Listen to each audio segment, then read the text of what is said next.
This is Dr. India Mama, CEO and co-founder of Serving Nerds Consulting and Clinic Comrade CRM.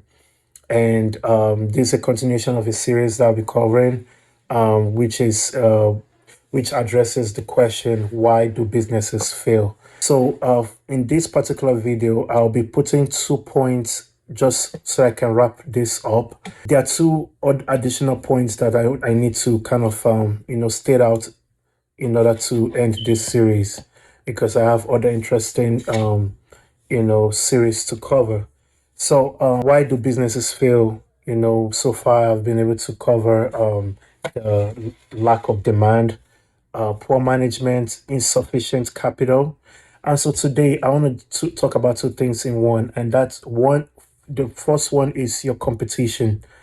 Now, just like sports, the business world is no different. You cannot avoid your competition. You cannot. Here to stay, so are you. So just as you wish good for yourself, you need to do the same for your competitors and just make it a healthy, playing field for everybody. So part of the reasons why most businesses fail in their first year is not doing enough homework to know who your competitors are. Now, the solution to that is one, obviously, get to know your competitors. Know your competitors, not necessarily to be intimidated by them.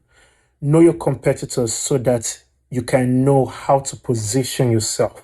That it's very different. Know your competitors, not to be intimidated by them or not to wish evil for them, but to know your competitors to better position yourself. And the second reason to why you should know your competitors is so that if you need to build partnership, that can be done. This is what has helped my company grow to where we are today.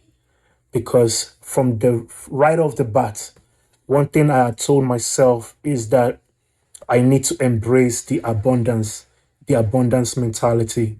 A lot of times, if we want to be honest, the reason why a lot of us are intimidated by our competitors, or it's just because of we have that scarcity mentality. But I can promise you one thing, that there's so much, there's so much money, and I hate to use that word money. There's so much financial resources that gets exchanged in the cloud that you'll be surprised that when you get to realize what I know today, you'll be asking yourself, why was I sweating myself?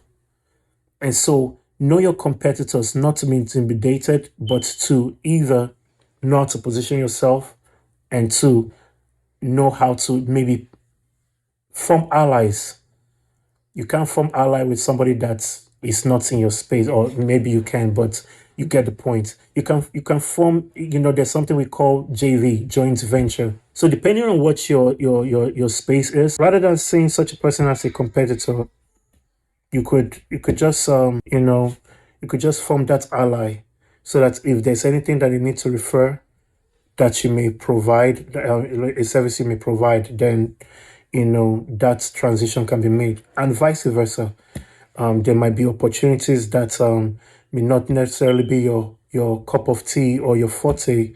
Let's say something very generic or basic, and it's not necessarily in your line, or it's not necessarily something that you want to take on. You could always refer that. Let's the pie go round. It's something I told. And so sorry, I'm ranting right now, but please bear with me. So when I was in pharmacy school and, I was elected class president. I remember the speech that I had made, which was a very impromptu speech. But I told my classmates at the time that there is no need for competition. There's no need for competition. That's the pie. The pie that is waiting for us out there is so big. Everybody gets a piece and we'll be all right. So that mentality of mine still holds true to today, that even though I know who my competitors are, I don't see any need or reason to be. I see them as potential allies, or just know whatever they're doing it can only help me up my game. So while I'm rooting for their success, it's also encouraging me to step up my game. That's how it should be, a healthy and friendly competition. So that is why most businesses fail. Just to put it out there, not knowing your competition. So again, do your research to know who your competitors are, and when you do, don't be intimidated by them. Instead, you could either form an ally with them, or you just get that knowledge base to know how to position yourself.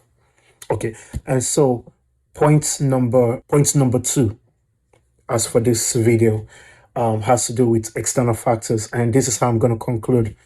Because why most businesses fail sometimes has to do with factors beyond our control. For example, we just went through the COVID, phase. Nobody saw COVID coming. There's no way you could have prepared. For those of us that survived COVID and are thriving, I mean, to God be the glory. Because I really don't take, such success for granted.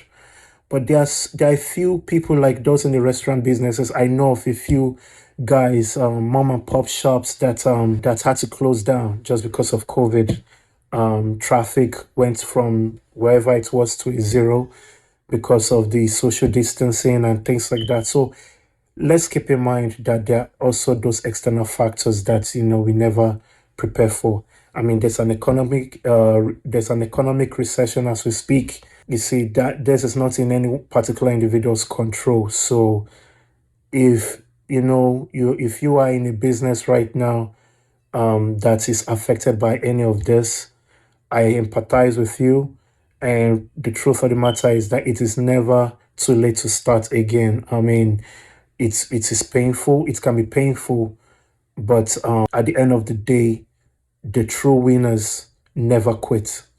And so even despite if this is the case, there's always gonna be an opportunity to make it big.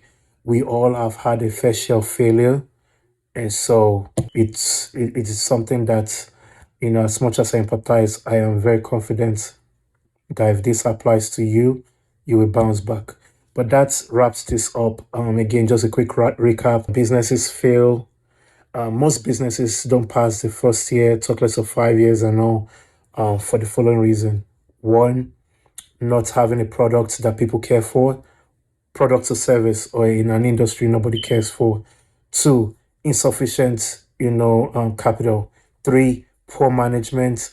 Four, not knowing your competitors and not knowing your competition so that you know how to position yourself or partner with your competitors.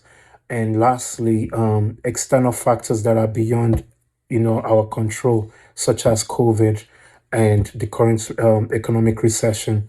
So thank you for sticking with me through this series. Again, my name is Dr. India Mama. If you like this type of content, please subscribe to my channel and hit the like button if this is a video you value. Share your thoughts in the comments down below, and I'll see you in the next video. Bye for now.